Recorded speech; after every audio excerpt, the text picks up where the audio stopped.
Mohanavani Telugu podcast వింటున్న శ్రోతలందరికీ హృదయపూర్వక ధన్యవాదాలు. ఈరోజు సత్సంగ బోధలో ఒక అద్భుతమైన కథ విని ఆనందిద్దాం. సాధనకు సరి అయిన సమయం. నారాయణపురం అనే గ్రామంలో రాధాకృష్ణ అనే బాలుడు తన తల్లిదండ్రులతో బామ్మ తాతయ్యలతో కలిసి నివసిస్తూ ఉండేవాడు. వారిది దైవచింతన గల కుటుంబం. ఈ బాలుడు తనకి పాతకాలం నాటి పేరు పెట్టారని తన ఇంట్లో వారిని నిందిస్తూ ఉండేవాడు. ఒకరోజు ఈ బాలుడు నిద్రపోతూ మంచంపై నుండి కిందపడి అమ్మా అమ్మా నాకు నువ్వు కావాలి అని ఏడుస్తూ నేలపై పడ్డాడు. అంతలో నాయనా రాధా, నేనురా నీ అమ్మను, కలయమైనా కన్నావా, లే నాయనా లే అంటూ అతని తల్లి లేవదీసింది.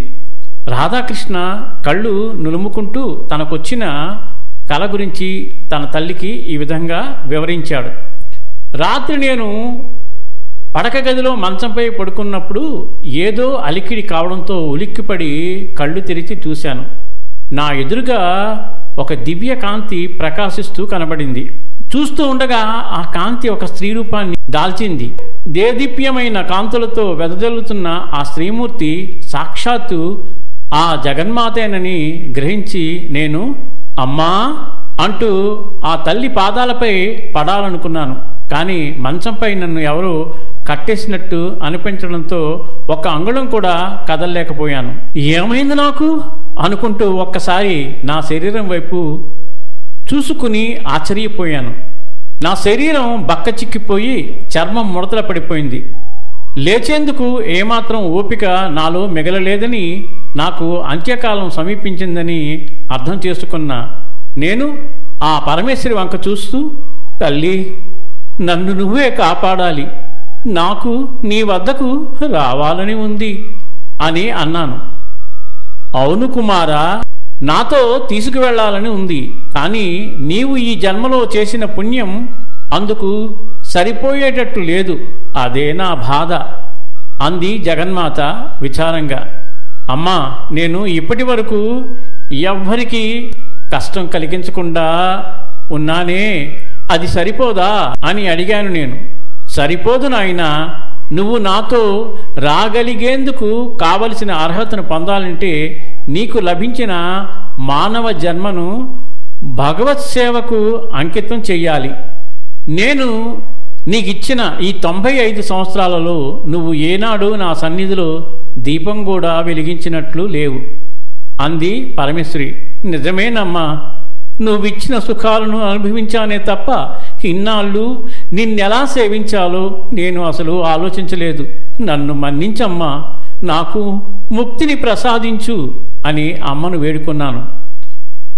సరేనాయనా, నా బిడ్డవు కాబట్టి నీకొక చివరి అవకాశం. నీవు ఖచ్చితంగా 10 నిమిషాల వ్యవధి ఇస్తున్నాను.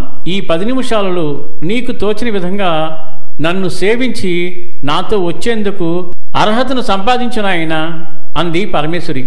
ఆహా అమ్మా, నువ్వు కరుణామయివి, నేను ఈ అవకాశాన్ని తప్పకుండా సద్వినియోగం చేసుకుంటాను అని అమ్మను ఎలా సేవించాలా అని ఆలోచించి, పత్రం పుష్పం ఫలం తోయం అన్నారు కాబట్టి పెరటిలో ఉన్న 4 పుష్పాలు కోసుకుని వచ్చి అమ్మ పాదాలపై వేద్దామనుకుని లేచే ప్రయత్నం చేశాను. కానీ అప్పుడు నేను లేవలేని స్థితిలో ఉన్నానని గుర్తుకు రాలేదు. చేతులు జోడించి అమ్మను గుర్చి ప్రార్థన చేద్దామని నా 2 చేతులను ఒక దగ్గరకు అతి కష్టం మీద తీసుకుని వచ్చాను. నరాల బలహీనత వల్ల చేతులు వణికిపోయాయి. 2 నిమిషాల కన్నా నమస్కారం ముద్రను నిలపలేకపోయాను. నాకు తెలిసిన పాటను సంగీత సేవగా భావిస్తూ శ్రావ్యంగా పాడదామనుకున్నాను. కానీ వృద్ధాప్యం వల్ల గొంతులో కష్టం అడ్డుపడి పాడలేకపోయాను. ఇక నా వల్ల కాదమ్మా, నువ్వే దారి చూపించు అని అమ్మ వంక దీనంగా చూశాను.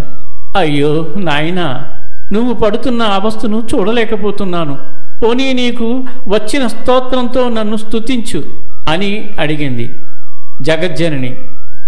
అలాగేనమ్మా అంటూ చిన్నప్పటి నుండి విన్న శ్లోకం ఒకటి టకటక చెప్పేశాను.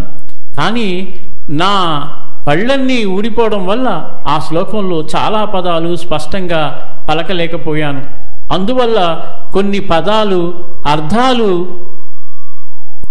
కూడా మారిపోయి, పోనీలే నాయనా, నన్ను చూసి నా రూపాన్ని వర్ణించు, తృప్తి చెందుతాను అంది ఆ తల్లి. నాకు వయసు వల్ల చూపు బాగా మందగించింది. కళ్ళను ఎంత చిట్లించి చూసినా అమ్మ రూపు స్పష్టంగా కనపడలేదు. నాయనా, నా చుట్టూ ఉన్న తరంగాలు నా బీజాక్షరాన్ని నిరంతరం ప్రతిధ్వనించేలా చేస్తాయి, జాగ్రత్తగా విను అంది జగన్మాత.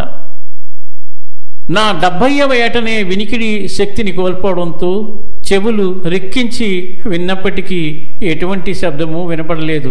అమ్మా, ఇప్పుడేం చెయ్యను అన్నట్లు అమ్మ వంక చూశాను.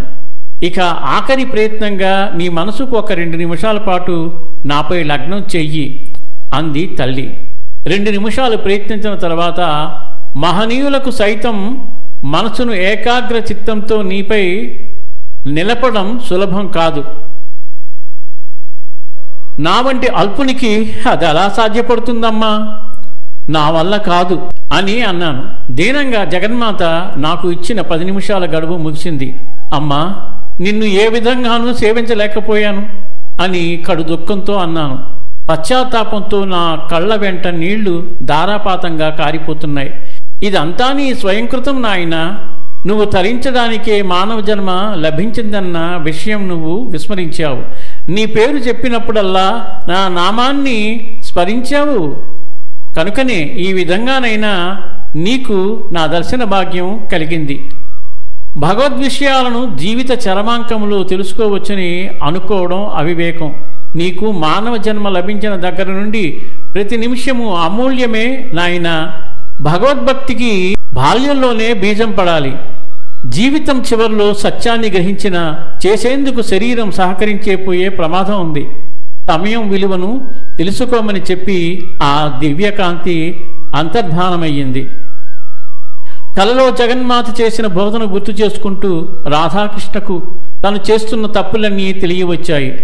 ఆ రోజు నుండి ఇంట్లోని పెద్దవాళ్లు వెంటపడితే కానీ స్నానం చేయని రాధాకృష్ణ ఆ రోజు పూర్తిగా తెల్లవారక మునిపే స్నానం ముగించి ఇంట్లోని దేవుని మందిరం దగ్గరకు వెళ్ళి భగవంతునికి భక్తిగా నమస్కరించి ఆ తర్వాత తన బామ్మ వద్దకు వెళ్ళి, బామ్మ, ప్రతిరోజు నీతో గుడికి రమ్మని నన్ను అడుగుతుంటావు కదా, ఈవేళ నువ్వు గుడికి వెళ్ళేటప్పుడు చెప్పు, నేను కూడా వస్తాను అని అన్నాడు రాధాకృష్ణ.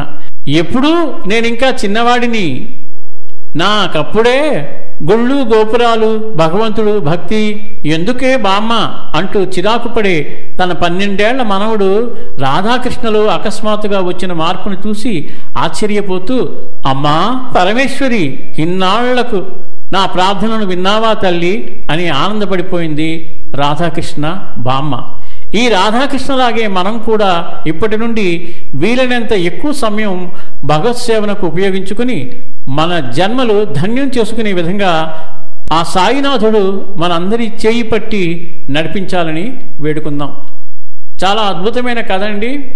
అంతే, మనకి యవ్వనం తర్వాత శరీరంలో శక్తి ఉన్నప్పుడు ఉల్లాసంగా ఉత్సాహంగా జీవితాన్ని ఎంజాయ్ చేయడానికి ఉరకల పరుగులు పెడుతూ ఉంటాము. దేవుని యొక్క నామస్మరణని మనం మర్చిపోతూ ఉంటాము. కాబట్టి దీంట్లో చెప్పిన దాని ప్రకారము మన జీవితాన్ని ఎంజాయ్ చేస్తూ ఎల్లప్పుడూ కూడా ఆ భగవంతుని యొక్క దర్శనం చేసుకుంటూ ఆ భగవన్ నామాన్ని స్మరించుకుంటూ మనం నిత్యం ఇది అలవాటు చేసుకుంటే తప్పకుండా ఆ భగవంతుని యొక్క కరుణా కటాక్షాలు మన అందరిపై కురుస్తాయని చెప్పి మనస్ఫూర్తిగా నమ్ముతూ ఇంత అద్భుతమైన కథను అందించిన మన రచయిత శ్రీ యలవర్తి శేఖర్ రాజు గారికి మోహనవాణి మరియు మోహనవాణి శ్రోతల తరపున హృదయపూర్వక ధన్యవాదాలు తెలియజేసుకుంటూ మళ్ళీ మరొక అద్భుతమైన కథతో మీ ముందుకొస్తాను. సర్వేజన సుఖినో భవంతు, లోకా సమస్త సుఖినో భవంతు. ధన్యవాదాలు. స్వస్తి. మోహనవాణి తెలుగు పోడ్కాస్ట్ వింటున్న శ్రోతలందరికీ హృదయపూర్వక ధన్యవాదాలు. ఏమండోయ్, ఇప్పటివరకు మన ఛానల్కి సబ్స్క్రైబ్ చేసుకోకపోతే ఈ క్షణమే వెంటనే సబ్స్క్రైబ్ చేసుకుని ఆ పక్క నుండి బెల్ బటన్ని మ్రోగించండి. అప్పుడు నేను చేసే అప్డేట్స్ అన్నీ మీ ముందు ప్రత్యక్షమవుతాయి.